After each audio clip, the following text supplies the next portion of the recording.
C'est quoi ça? Ça, c'est l'église Notre-Dame de Metz, une magnifique église en plein cœur de la ville.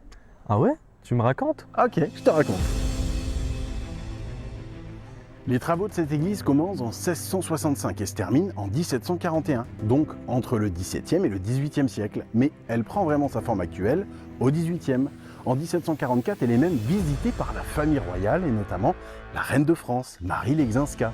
Elle a même la particularité d'être construite durant ce qu'on appelle la contre-réforme. La contre-réforme? C'est-à-dire? En fait, c'est la réaction de l'Église catholique face à la montée du protestantisme. Elle veut réaffirmer la foi catholique, corriger ce qu'elle considère comme des abus et reconquérir les fidèles. Les jésuites, très engagés dans ce mouvement, construisent donc des églises impressionnantes comme celle-ci, souvent d'ailleurs à la place de temples protestants. En fait, c'est une forme de résistance religieuse, si on veut, qui pouvait parfois donner lieu à des violences d'ailleurs à l'époque. Ok. Et à la Révolution française, elle devient quoi? Pendant la Révolution, qui commence donc en 1789, l'église est vidée de sa fonction religieuse. Les moines sont chassés et le bâtiment sert à des usages politiques et laïques.